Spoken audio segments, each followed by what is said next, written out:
Halo, selamat malam pemirsa. Senang sekali hari ini malam hari kembali menyapa Anda di Indonesia Business Forum bersama dengan saya Celia Alexandra. Pemirsa, awal tahun 2025 ini kita dikejutkan dengan beragam sekali kebijakan dari pemerintah. Kali ini yang menjadi sorotan adalah efisiensi anggaran yang dilakukan kepada kementerian dan juga lembaga sebesar 306 triliun rupiah. Kemudian yang akan menjadi pembahasan kita pada malam hari ini pemirsa, apakah dampaknya dari hal ini karena kita ketahui Presiden Prabowo Subianto ini menegaskan bahwa uang sebesar 306 triliun tersebut akan dialihkan kepada program prioritas yakni makan bergizi gratis. Sebesar apa dan sejauh apa dampaknya kepada perekonomian dan juga pertumbuhan ekonomi kita akan bahas di Indonesia Business Forum dengan sejumlah narasumber kita pada malam hari ini pemirsa. Sudah hadir bersama dengan kita di studio ada Dede Prayudi, Jubir Kantor Komunikasi Presiden. Selamat malam. Selamat malam. Selamat malam Mbak Uki, apa kabar? Baik ya? Kabar baik. Oke. Terima kasih sudah hadir juga bersama dengan kita melalui Zoom yakni Pak Wihadi Wiyanto, Wakil Ketua Badan Anggaran DPR RI. Selamat malam Pak Wihadi. Baik, nanti akan hadir bersama dengan kita melalui Zoom. Kita akan sapa terlebih dahulu ada Prof. Telisa Aulia Felianti, Guru Besar Fakultas Ekonomi Bisnis Universitas Indonesia. Selamat malam. Baik, kemudian juga hadir Ibu Afiliadi, Wakil Ketua Umum Kadin Indonesia. Selamat malam Bu. Selamat malam. Dan terus serta juga hadir bersama dengan kita pada malam hari ini pemirsa, yakni Ketua Umum Perhimpunan Hotel dan Restoran Seluruh Indonesia, Pak Haryadi Sukamdani. Selamat malam Pak. Selamat malam. Baik, sebelum kita masuk kepada topik kita yang menarik pada malam hari ini, pemirsa kita saksikan informasi berikut untuk Anda.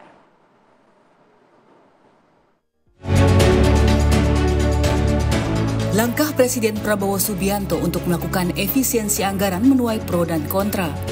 Dalam Instruksi Presiden Nomor 1 Tahun 2025 tentang efisiensi pelaksanaan APBN dan APBD, Presiden meminta jajaran pusat dan daerah untuk menghemat anggaran hingga 306,7 triliun rupiah.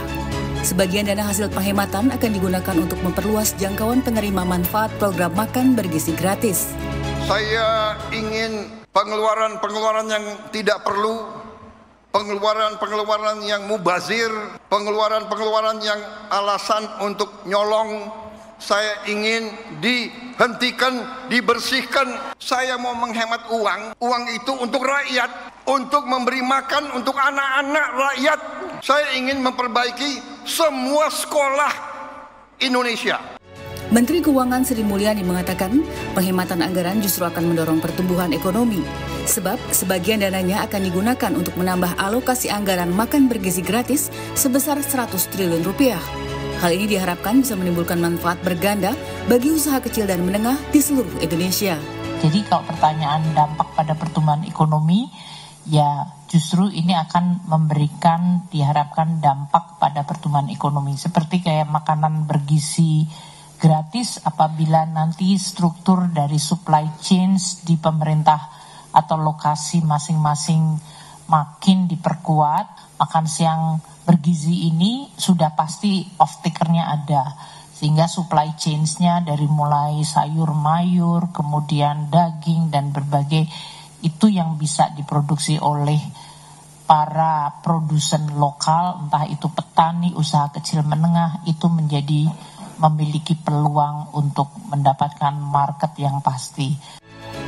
Selain program makan bergizi gratis, beban anggaran pemerintah Presiden Prabowo Subianto sangat berat. Menurut data dalam APBN 2025, ada beban pembayaran cicilan utang dan bunga yang diwariskan pemerintahan sebelumnya senilai total 1.353 triliun rupiah atau 45% dari pendapatan negara.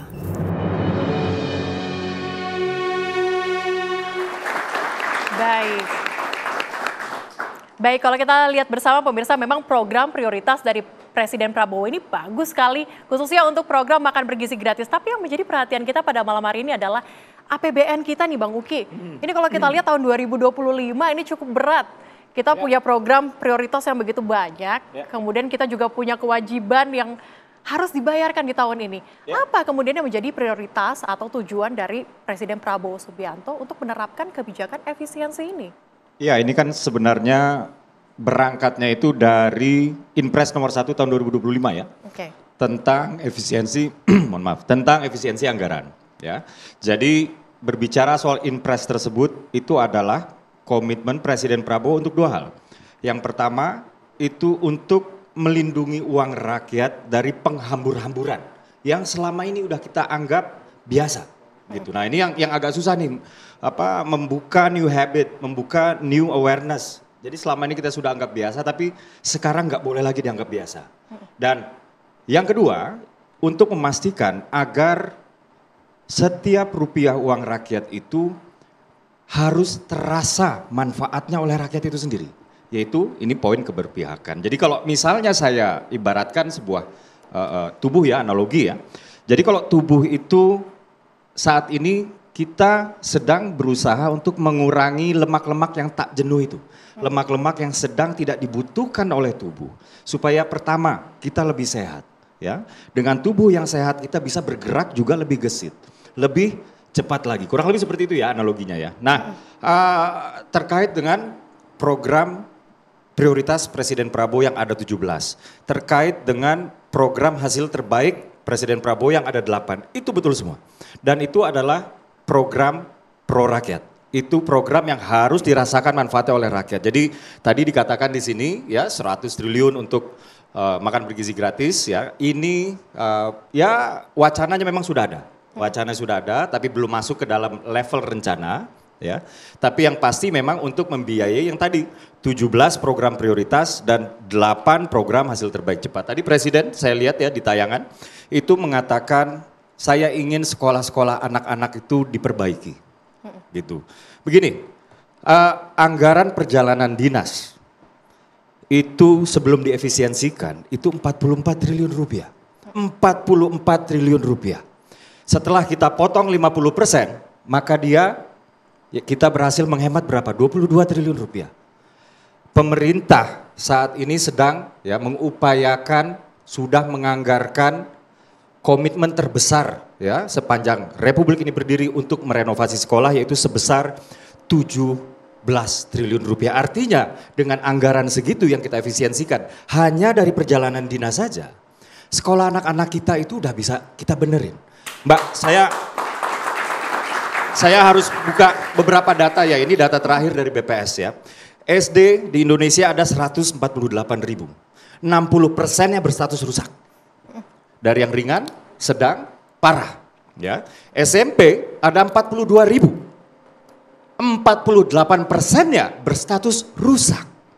SMA dan SMK ada 28 ribu dan 35%-nya berstatus rusak. Nah ketika saya bilang rusak, ini levelnya sampai anak-anak gak bisa ke toilet. Anak-anak harus menahan air kecil.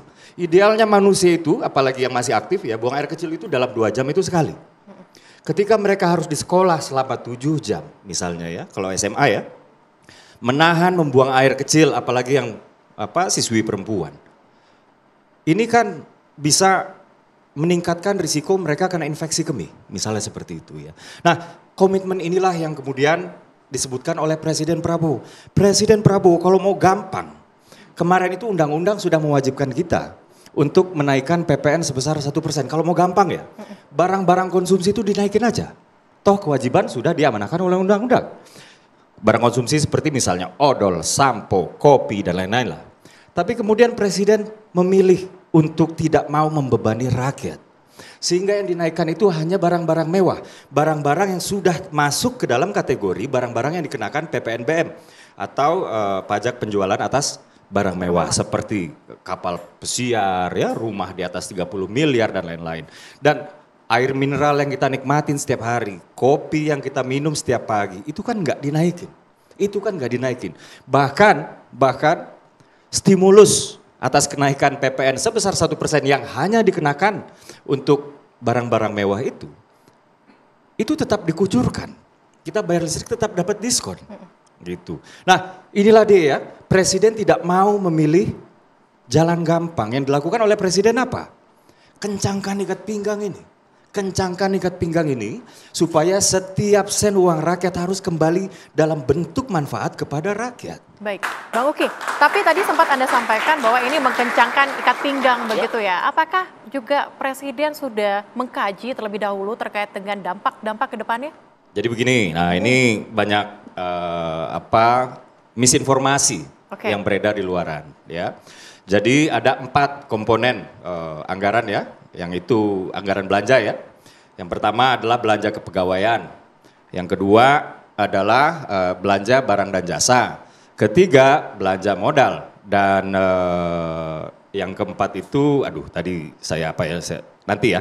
Cuman begini, yang dikenakan efisiensi ini cuma dua. Cuman belanja barang dan jasa dan juga belanja modal.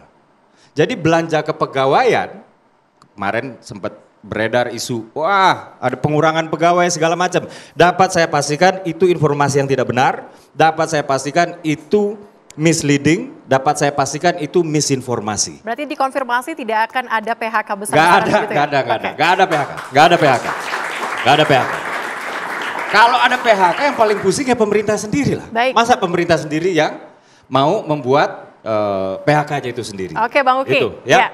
Oke, nanti kita akan lanjutkan lagi pemirsa, kita akan dengarkan bagaimana kemudian tanggapan dari DPR RI dari Banggar sendiri usai jeda berikut, tetaplah bersama kami.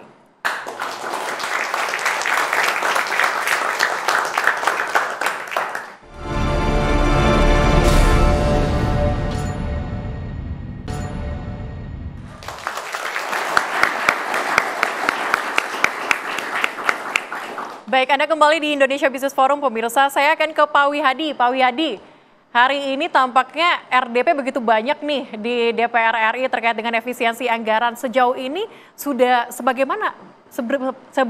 mana nih Pak progres yang dilakukan oleh DPR RI terkait dengan efisiensi ini? Iya, jadi begini, kita mengacu kepada Impres nomor 1 terkait dengan efisiensi anggaran, dan dalam Impres itu memang disebutkan bahwa kementerian itu minta persetujuan kepada DPR paling lambat tanggal 14 Februari. Nah tentunya ini setelah kemarin adanya suatu rekonstruksi kembali di mana banyak hal-hal yang memang komunikasi antara KL ini yang masih mungkin belum bisa sesuai dengan apa yang diharapkan, maka hari inilah dimulai rapat-rapat RTP dan Raker untuk penyesuaian daripada anggaran dan kemudian dimintakan persetujuan oleh DPR. Dan ini saat ini sedang berlangsung, ada beberapa komisi yang masih berlangsung juga, dan mungkin ada beberapa juga besok yang masih akan dilanjutkan. Jadi ini adalah rangkaian dari apa yang memang harus dilaksanakan. Nah ini tentunya hal ini memang harus dilaksanakan sesuai dengan Impres nomor 1 tersebut. Baik, tetapi artinya info yang beredar terkait dengan berapa besar anggaran yang dipangkas begitu, yang dihemat begitu, ini masih dinamis begitu Pak Wihadi? Begini, yang perlu diketahui bahwa keputusan anggaran tahun 2025 yang disetujui oleh DPR pada tahun 2024 itu tidak berubah. Sejumlah 3.600 triliun. Itu tidak berubah ya. Jadi yang mesti harus dipahami dulu. Kemudian ini kan bukan masalah pangkas, tetapi kan bicara efisiensi. Nah kemudian dalam Undang-Undang APBN tahun 2025 memang itu diberikan keleluasan kepada Presiden untuk melakukan pemindahan anggaran karena nomenklatur dari kementerian tahun 2024 dan 2025 yang berbeda.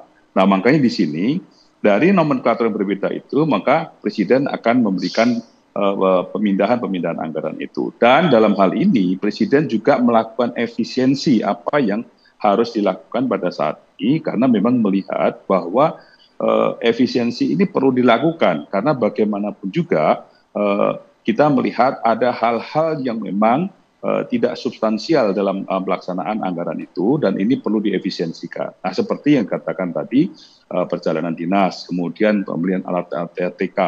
Nah, ini hal-hal seperti ini memang akan diefisiensikan. Tentunya efisiensi ini adalah merupakan daripada program daripada Pak Prabowo yang ingin APBN ini berguna untuk rakyat dan sangat-sangat memberikan manfaat kepada rakyat dan dapat memberikan pertumbuhan ekonomi ke depan. Oke, baik. Apakah ini juga memberikan dampak pertumbuhan ekonomi, Bu Afiliani? Kalau kita lihat saat ini dari segi Kadin pun maupun pengusaha, apakah sudah mendapatkan dampaknya? Sudah ada yang mungkin langsung ke Kadin nih bercerita terkait dengan dampak yang dialami atau seperti apa, Bu? Ini kan belum dilaksanakan ya, tetapi kalau kita melihat dalam pelaksanaannya, satu kita setuju dengan efisiensi. Karena anggaran itu harus banyak untuk rakyat dibandingkan birokrasi. Karena selama ini anggaran birokrasi lebih besar daripada rakyat. Cuman yang menjadi persoalan adalah apakah efisiensi yang begitu banyak itemnya, saya aja baca sampai udah kelihatan apa saja gitu ya, itu sudah tersosialisasikan dengan baik dari menterinya kepada birokrasinya. Karena ini akan dijadikan momentum yang biasanya mereka dapat sampingan, nggak dapat sampingan, akhirnya membuat pelayanan publik ini menjadi masalah. Nah buat pengusaha, kalau pelayanan publik bermasalah itu akan membuat bisnis juga akan terganggu, itu yang pertama. Terus yang kedua kompensasi, seandainya memang perjalanan dinas itu tidak ada, berarti kan akan kena nih hotel, ya akomodasi, transportasi, lalu kemana nih larinya? Jadi harus ada kompensasi, kalau ini nggak dapat siapa yang kena? Jangan sampai efisiensi ini membuat akhirnya pengurangan biaya yang tidak berdampak pada yang lain gitu.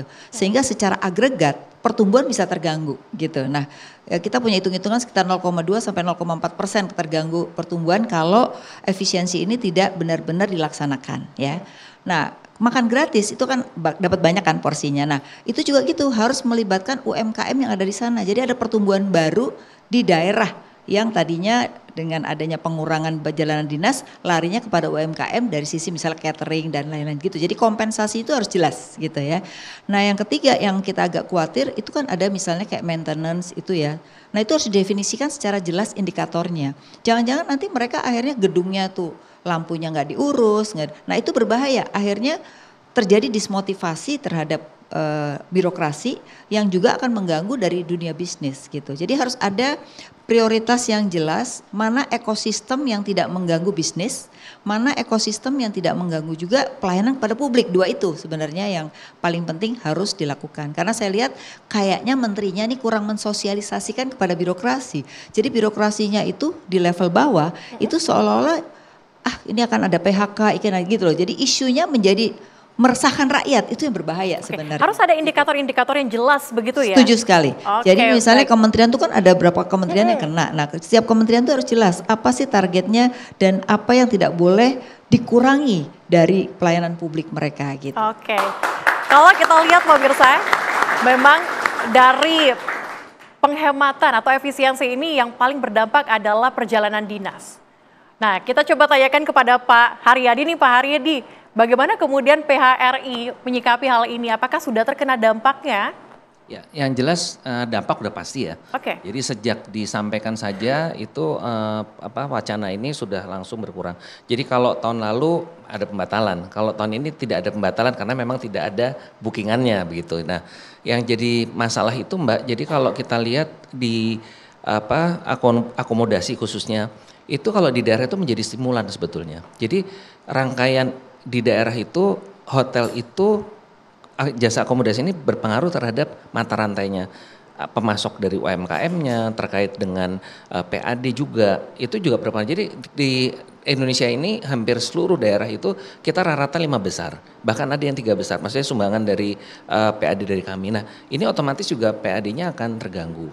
Nah lalu kemudian yang berikutnya juga masalah ternyata pemotongan anggaran ini berimbas tidak hanya ASN, BUMN dan Pemda juga. Pemda kan harusnya kena potongnya 50 triliun ya dari yang 306 tadi. Tapi dia ikut-ikutan juga gitu. Jadi semuanya modenya adalah mode untuk tidak melakukan kegiatan apapun. Nah ini yang kita khawatirkan nih mungkin Mas Dede, itu adalah faktor stimulus di daerah ini akan terganggu karena mata rantainya cukup banyak. Dan juga kalau kita bicara pengalihan tadi ya, memang kan besar sekali dari anggaran 71 triliun untuk MBG karena ini temanya dialihkan MBG gitu ya, menjadi 171. Ini juga menurut saya juga perlu kita lihat kembali secara bijak. Sebetulnya efeknya itu seperti apa sih dampaknya? Ini kan memang niatnya baik ya untuk dialihkan ke kepentingan masyarakat. Tapi kalau nanti dampaknya itu ternyata tidak semaksimal dengan fungsi-fungsi stimulus yang lain, mungkin ini juga perlu dilihat nantinya. Seperti Mbak Afiliani bilang kan harusnya yang mengerjakan tuh ya UMKM dan sebagainya. Jadi intinya kita berharap bahwa pemotongan anggaran ini tidak juga langsung berdampak kepada malah tidak berjalannya fungsi stimulus di daerah. Oke, Prof. Elisa. Kalau melihat saat ini efisiensi yang dilakukan, apakah ini dilihat tepat sasaran atau seperti apa? Mungkin saya mau membahas ya dari kacamata saya sebagai pengamat atau akademisi. Jadi tepat sasaran atau tidak, sebetulnya kita mendukung tadi ya. Sejalan dengan tadi Bu Afi ataupun Pak Dede menyampaikan bahwa kita mendukung, kita memang harus melakukan efisiensi, memotong lemak tadi istilahnya memang dari dulu sebetulnya beberapa presiden juga memang sudah melakukan itu ya. Berusaha temanya waktu itu kan pernah sebelumnya itu spending better kayak gitu. Selalu ada upaya-upaya untuk melakukan lebih tepat sasaran, mencapai output yang lebih baik. Nah tapi sekarang memang karena fiscal space kita semakin terbatas, jadi lebih bold lagi sekarang untuk efisiensi itu bisa dipahami. Tapi mungkin ada catatan dari saya sebagai akademisi, yaitu yang pertama, dalam suatu perubahan kebijakan perlu diperhatikan adalah proses transisinya itu jangan terlalu mendadak. Nah ini sebetulnya dari kemampuan perencanaan kita membuat plan. Memang kondisi kita sangat dinamis sekarang. Jadi ketika ada satu perubahan dari satu kebijakan dan kebijakan lain, itu kita sebagai pelaku ekonomi, baik rumah tangga, tadi ASN ataupun pelaku usaha, itu semuanya butuh waktu. Nggak bisa tiba-tiba kayak ngerem itu langsung mendadak gitu. Nah jadi udah ada ancang-ancang dulu. Jadi berikan waktu proses transisi, itu sih yang penting. Jadi supaya nanti bisa efek positifnya itu lebih baik daripada tadi ada beberapa resiko efek negatif yang muncul. Nah supaya kita bisa planning dengan baik ya di dalam teori kebijakan. Tentu sebagai pengambil kebijakan mungkin itu tidak mudah dilakukan, tapi tadi seperti Bu Afi sampaikan sosialisasi persiapan itu perlu.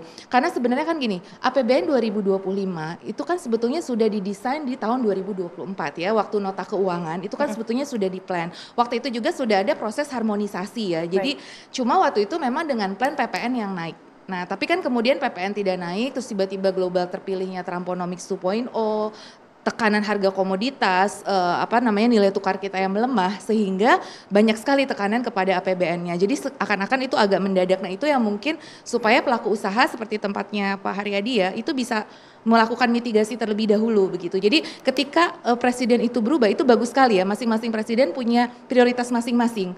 Tadi ada yang fokus ke sebelumnya mungkin ke infrastruktur. Sekarang kita fokus ke software ke human capital untuk tadi gizi dan pangan dan pendidikan. Itu bagus sekali. Kita tentunya mendukung. Tetapi tadi mungkin jangan terlalu tiba-tiba ya, sehingga kemudian ini mengubah peta bisnis secara keseluruhan gitu. Jadi memang ide tadi bahwa kita memang pemborosan dan lain sebagainya itu sangat setuju untuk ditekan, tetapi tadi ada aspek lain, kita harus pahami dalam ekonomi itu semua butuh waktu untuk transisi. Dan yang kedua, forward dan backward linkage itu harus dipahami. Tadi bicara supply chain. Jadi ketika kita memindahkan dari satu pos ke pos yang lain, itu kan ada multiplier effect yang bekerja. Nah itu juga harus dikaji lebih dalam. Itu aja sih sebagai catatan untuk perbaikan ke depan. Butuh pengkajian lebih dalam. Pak Wihadi, kalau kita menyambung apa yang disampaikan sama Ibu Afiliani tadi terkait dengan kecenderungan akan turun 0,2% ini nantinya pertumbuhan ekonomi. Apa yang kemudian perlu diantisipasi? Mungkin efisiensi dari kementerian apa yang perlu diantisipasi agar tidak terjadi penurunan tersebut? Pak Wihadi, silakan. Jadi begini, saya justru akan melihat bahwa ini akan ada pertumbuhan ekonomi, tetapi tidak dalam bidang-bidang yang memang memanfaatkan dari efisiensi ini. Kalau kita lihat bahwa optimisme kita harus bangun dalam hal ini adalah dengan adanya beberapa program yang memang seperti makan bergizi gratis. Nah ini makan bergizi gratis, ini tentu akan memberikan circular effect yang ada di dalam masing-masing daerah. Jadi saya kira ini akan justru menumbuhkan daripada perekonomian daerah yang akan menumbuhkan pertumbuhan ekonomi. Nah tapi dalam hal ini kalau saya melihat apa yang disampaikan oleh PHRI segala macam untuk mengenai masalah bagaimana yang namanya hotel dan segala macam, ini kita melihat bahwa pertumbuhan ekonomi yang ditimbulkan oleh adanya hotel itu kan juga kita sudah bisa ukur dari tahun ke tahun, tidak ada sesuatu hal yang signifikan, ini stagnan di situ. Tetapi hal ini kita harus lihat bahwa yang permasalahan daripada saat ini adalah bagaimana kita melihat program-program daripada anggaran itu yang dianggap adalah yang bisa dibuat efisiensi. Bukan berarti bahwa perjalanan dinas itu nol sama sekali, tetap ada.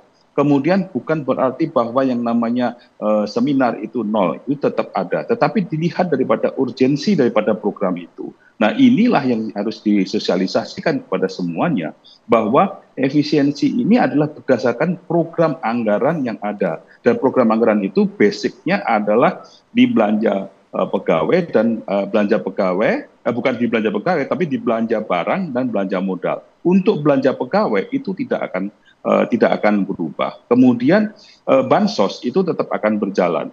Dan kemudian hal-hal yang pada masyarakat itu tetap berjalan. Dan ini tentunya tidak akan begitu menimbulkan hal seperti itu. Nah, pelayanan-pelayanan ini yang mungkin pemeliharaan dan segala macam itu tetap ada, bukannya tidak ada, tetapi diefisiensikan dalam hal ini. Karena tentunya kalau kita melihat misalnya bahwa satu lantai itu misalnya bisa dibersihkan oleh 2 orang, kenapa harus 5 orang? Nah, ini kan sesuatu hal yang harus diefisiensikan, bisa dimanfaatkan untuk yang lain. Nah, hal-hal seperti inilah saya kira yang harus dipahami sama. Semuanya kita mempunyai politik sama, kita mempunyai kesempatan sama bahwa saatnya kita melakukan efisiensi pada saat kita fiskal kita tidak baik-baik saja. Jadi ini semuanya kita harus tahu bahwa yang namanya hotel pun juga mungkin tidak perlu khawatir karena tetap ada walaupun mungkin tidak seperti yang dulu, tetapi dalam hal ini semuanya akan terefisiensi dengan program-program yang memang ini adalah program yang sangat-sangat mempunyai manfaat kepada masyarakat. Jadi saya kira kalau kita lihat bahwa UMKM akan berjalan, mungkin yang dulu mensuplai hotel sekarang mensuplai dapur-dapur makanan bergizi. Nah, ini kan sesuatu hal yang bisa berubah, bukan berarti bahwa PAD akan berkurang, tidak. Dalam hal ini tumbuh tetapi bidangnya akan lain, bisnisnya akan lain gitu kan. Dan ini kan sesuatu hal yang mesti harus dipahami bersama. Mitigasi harus dilakukan memang iya, tetapi dari masing-masing daripada industri itu. Oke, nantinya efisiensi ini akan dilakukan pengalian begitu. Ibu Afiliani mau menambahkan sedikit ya? Saya mau menambahkan tadi Telisa tuh menarik apa yang dikatakan Telisa. Harus ada time lag, karena begini misalnya bangun sekolah. Kan nggak mungkin tukang semua dijalankan belum tentu cukup gitu. Artinya itu berarti belum tentu terrealisasi tahun ini. Berarti itu kan ada dana yang akhirnya tidak terrealisasi gitu ya. Terus kedua tadi, nah bagaimana mensosialisasikan yang akhirnya birokrasi kita kan tahu sendiri dong. Birokrasi kita kalau udah dikurangin anggaran belum tentu dia bisa mengoptimalkan anggaran itu sendiri. Siapa yang mengontrol? Jadi harus ada misalnya yang mengontrol di setiap departemen yang diefisienkan. Jadi sehingga tercapai sasaran di setiap efisiensi itu gitu. Oke, agar efisiensi ini bisa tepat sasaran. Nah, terima kasih Bu. Dunia bisnis juga begitu. Oke, saya mau ucapkan terima kasih juga untuk Pak Wiyadi tampaknya akan meninggalkan kita di IBF kali ini. Oke, Pak Wiyadi terima kasih. Nanti kita tunggu bagaimana kemudian dari Banggar ke depannya. Usai jeda pemirsa kami masih akan kembali dengan pembahasan menarik lainnya. Tentu saja kita akan membahas mengenai kewajiban utang yang harus dibayarkan di tahun ini. Usai jeda.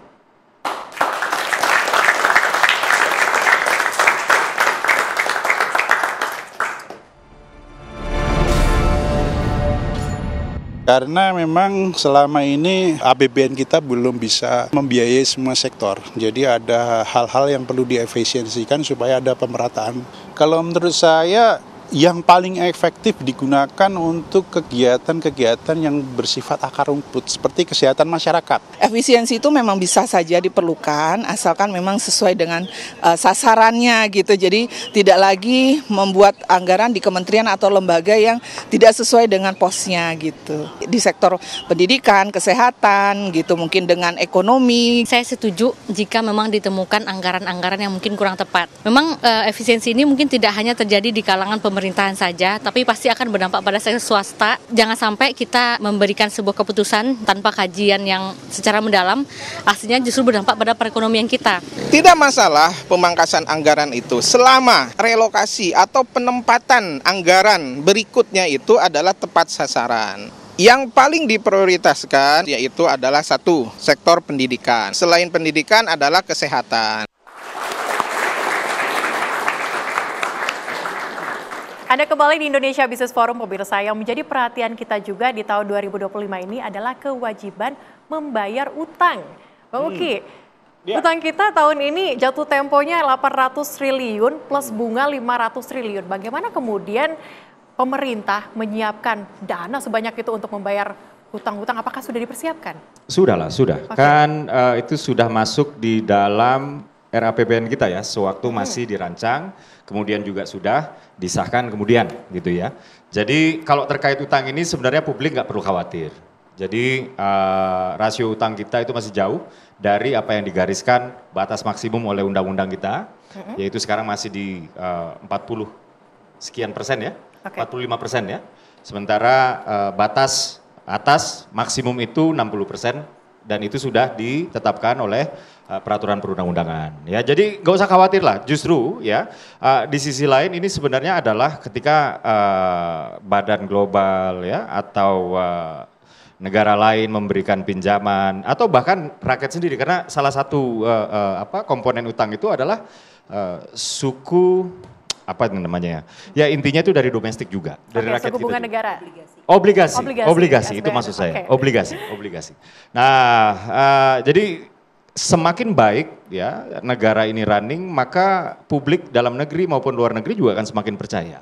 Kurang lebih seperti itu ya. Tapi begini, utang itu jangan dilihat sendirian, dia nggak stand alone gitu. Bahwa utang kita meningkat artinya kita makin susah, enggak. Selama dia dipakai untuk hal-hal produktif, untuk memacu lagi perputaran roda ekonomi, maka hasil yang kita dapat dari uang yang kita utang itu kemudian hari bisa lebih besar daripada utang plus bunganya.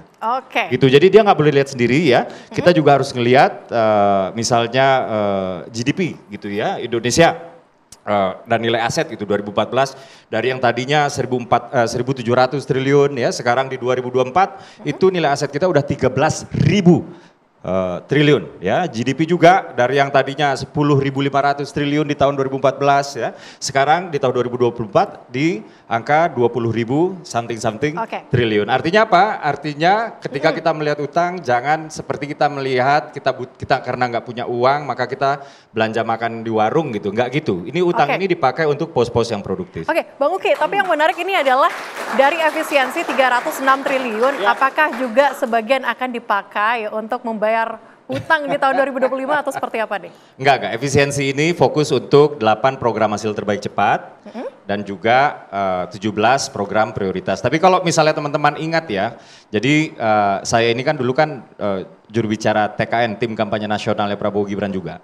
Jadi di program prioritas nomor 3 sebenarnya Prabowo Gibran itu sudah menjanjikan ya efisiensi birokrasi gitu. Jadi balik lagi ya, nggak mau ngambil jalan gampang dengan naikin PPN 1% ke barang-barang konsumsi, memilih untuk menunaikan janji politik program prioritas nomor 3 yaitu efisiensi birokrasi. Nah inilah yang sedang kita lakukan ya, tadi juga disinggung, bener loh, tadi saya lihat komentar masyarakat, buat kesehatan, alhamdulillah kita baru aja mulai cek kesehatan gratis ya.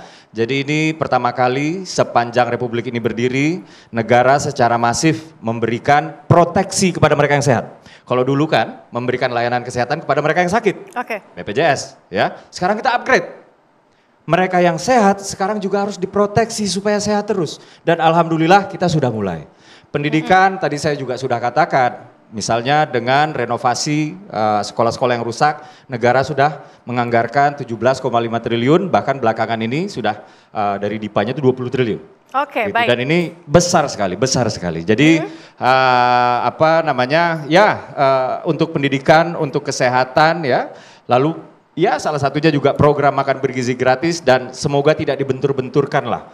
Jangan karena untuk makan bergizi gratis terus bukannya bagusannya untuk pendidikan, ya enggak, mereka kan saling mendukung. Artinya banyak sekali program prioritas yang diprioritaskan oleh Prabowo Subianto bersama dengan Gibran begitu Pak Presiden. Tapi Pak Haryadi mungkin ada yang ingin ditanyakan langsung kepada Bang Uki mungkin terkait dengan PHRI ke depannya seperti apa? Karena kalau kita lihat ini memang dampaknya langsung ke PHRI. Memang menyangkut masalah tadi ya kan, pemerintah melakukan efisiensi ya. Tentu kami juga harus melakukan efisiensi kalau memang ternyata ini cukup signifikan penurunan market share di kami, ya otomatis efisiensi itu kan harus menjaga kelangsungan agar operasional perusahaan berjalan. Nah itu salah satunya adalah memang kami mengurangi kapasitas. Dan kalau mengurangi kapasitas berarti kita juga harus melay off sebagian dari karyawan kita. Nah ini juga mesti dipikirkan juga, artinya tidak hanya PHRI aja ya, mungkin yang lain juga akan mengalami hal sama karena pastinya dengan menurunnya spending dari pemerintah pasti para pihak di swasta itu juga akan menyesuaikan. Tapi sudah ada prediksi tidak dari PHRI terkait dengan penurunan, ada berapa persen dan besar sebagainya? loh Mas Mas Dede. Jadi kita menghitung ya government spending di government market share di sektor akomodasi itu 40%. PHK bagaimana? Itu nilainya kira-kira 24,8 triliun. Apakah juga akan ada PHK nantinya? Ya kalau menurun kan gimana? Kalau nggak ada tamunya kan, kalau tamunya menurun drastis kan harus dilakukan penyesuaian. Nah ini bukannya nakut-nakutin nggak lo ya, tapi kan suatu hal yang lumrah aja kalau begitu harus ditekan kapasitasnya karena memang tidak ada volumenya kan ya memang terpaksa harus dilakukan. Nah itu yang perlu kami sampaikan dan mudah-mudahan sih kita juga melihat tadi ya kan faktor yang paling utama adalah tadi kan efisiensi. Kita juga mendukung efisiensi itu Mbak, dan salah satu yang kami sampaikan kepada Bapak Presiden dan kepada Ibu Menteri Keuangan, kami sudah kirim suratnya, itu melalui digitalisasi. Jadi kami ini sudah masuk di e-katalognya LKPP. Jadi semua belanja akomodasi itu harusnya nanti akan terdetek. Paling tidak kebocoran dari sistem pembayaran dan macam-macam lah ya yang sifatnya under table dan sebagainya itu akan otomatis akan hilang. Itu kita udah usulkan dan kami sendiri sudah membangun sistem itu. Jadi kami sistemnya kebetulan juga dengan teman-teman yang membangun IT di LKPP kami juga udah berhubungan, kemudian ditangani oleh Telkom. Kita tinggal connect aja tuh kapan siap karena ini kan versi 6 di IT-nya LKPP. Itu kita juga bukannya kita ini loh ya nolak-nolaknya, kita setuju efisiensi tapi dengan cara-cara yang tepat. Karena kalau langsung main potong aja yaitu tadi dampaknya ke stimulus daerah dan sebagainya. Harus diperjelas terlebih dahulu ya untuk nanti baru dilakukan efisiensi mendalam. Kita akan bahas lebih lanjut pemirsa usai jeda, tetaplah bersama kami di Indonesia Business Forum.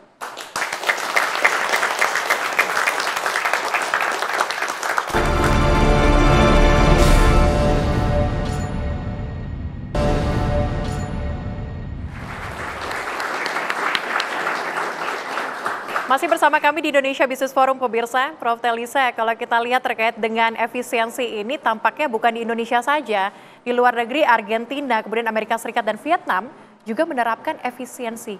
Apa kemudian yang bisa kita contoh dari negara-negara tersebut untuk Indonesia khususnya? Ya, lesson learn-nya adalah bahwa itu tidak bisa sendirian hanya efisiensi. Jadi keberhasilan mereka melakukan efisiensi itu disertai dengan reformasi strukturalnya dan disertai dengan transparansi dan akuntabilitas. Kemudian juga disertai dengan PR untuk reformasi penerimaannya sendiri. Jadi kita sibuk efisiensi tapi kita juga jangan lupa bahwa kita harus meningkatkan fiscal space kita. Jadi kan kita masih punya PR nih menaikkan tax ratio, ya kan? Kalau tax ratio kita meningkat semakin banyak anggaran yang bisa digunakan untuk kesejahteraan rakyat. Jadi PR itu ya jangan lupa. Karena namanya APBN kan sisi penerimaan pengeluaran. Jadi kita nggak heavy di pengeluaran aja, tapi PR kita untuk menjaga supaya penerimaan tetap baik bahkan meningkat itu lesson learn pertama yang paling penting dari berbagai negara. Dan yang kedua, mereka memang merampingkan dari sisi birokrasinya ya. Banyak negara-negara ini memang seperti kita tahu seperti Elon Musk ditunjuk oleh Trump untuk memimpin efisiensi termasuk dari sisi mereview hal-hal yang tidak perlu ya, termasuk juga perampingan seperti itu ya. Nah itu juga mungkin perlu kita kaji juga seperti itu. Dan kemudian mereka juga tetap bagaimana mendorong pertumbuhan ekonomi, mencari sumber-sumber pertumbuhan ekonomi baru supaya tadi pendapatannya juga tetap meningkat sehingga APBN-nya juga sehat. Jadi memang harus holistik ya dan ngelihatnya nggak bisa parsial per parsial, harus secara makronya. Jadi keberhasilan dari program efisiensi atau fiscal austerity itu memang kalau fiscal austerity talk itu di banyak negara penelitian di IMF itu menurunkan pertumbuhan ekonomi kalau hanya semata-mata fiscal austerity tanpa disertai dengan reformasi struktural dan untuk meningkatkan pertumbuhan ekonominya dan penerimaan pendapatan itu dijalankan. Jadi intinya harus holistik secara makroekonominya dan kalau bisa itu ya forum-forum untuk masukan-masukan stakeholder. Jadi kita berharap ini pemerintah sih sudah baik ya menerima masukan-masukan. Jadi sebelum melakukan kebijakan itu tadi menerima masukan sehingga nanti kebijakan yang diambil itu lebih inklusif seperti itu sehingga nanti lebih bisa diterima dan kita punya sense of belonging untuk mensukseskan kebijakan tersebut. Oke, kalau dari Kadin sendiri saran Kadin apa terkait dengan efisiensi ini? Sebagai pemerintah mestinya bicara tentang bagaimana rakyat dan juga dunia bisnis. Jadi tidak hanya bikin rakyat tapi bisnisnya mati gitu ya. Jadi harus seimbang. Oleh karena itu perlu dipikirkan selain tadi rakyat udah oke, nggak ada masalah. Tapi sekarang dunia bisnisnya bagaimana investasi tetap bisa jalan ya. Lalu dunia usaha juga tetap bisa jalan. Jangan sampai tadi melakukan efisiensi dan PHK. Nah berarti harus ada keseimbangan sebenarnya. Tidak harus dari APBN tapi bagaimana menggerakkan swasta misalnya dengan infrastruktur yang tadinya dipegang oleh BUMN, sekarang kasih ke swasta gitu. Itu otomatis akan membuat proyek makin banyak ya. Itu juga akan menggerakkan ekonomi ya.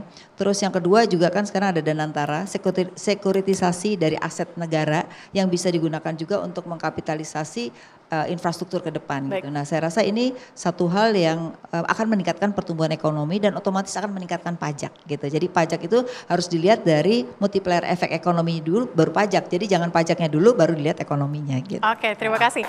Kalau dari Pak Haryadi bagaimana? Apa kemudian yang diharapkan oleh PHRI terkait ini?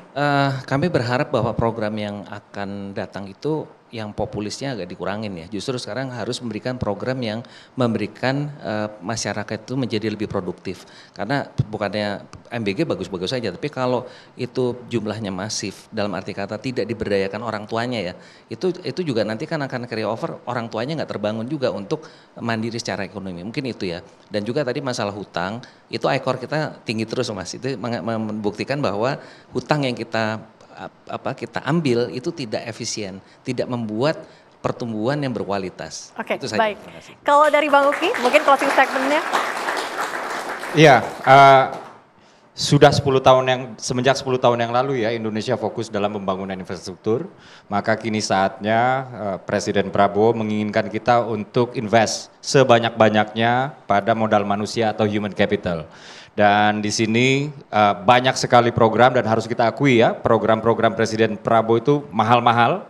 Tadi saya sudah bicara cek kesehatan gratis, sebelumnya sudah dibahas makan bergizi gratis, lalu ada tadi juga sudah dibahas renovasi sekolah dan lain-lain. Belum juga pemutihan utang para UMKM yang bergerak di sektor pangan dan lain-lain ya. Dan dalam hal ini Presiden memilih untuk daripada kita pertama daripada kita membebani rakyat dengan mengenakan atau menaikkan pajak 1%, dan daripada kita menambah lagi ceiling utang, tadi utang dibahas ya, Presiden memilih untuk biarlah kami pemerintah birokrasi yang mengencangkan ikat pinggang. Biarlah kami yang berhemat sekarang, rakyat jangan dibebankan utang, udahlah jangan ditambah-tambah terus, kurang lebih seperti itu. Oke, terima kasih para narasumber yang hari ini sudah hadir. Keseimbangan dan kontrol ini diperlukan untuk efisiensi anggaran di tahun 2025 ini. Terima kasih juga untuk adik-adik mahasiswa yang sudah hadir di Indonesia Business Forum hari ini. Saya Celia Alexandra, pemirsa mewakili kru yang bertugas, pamit undur diri. Terima kasih dan sampai jumpa.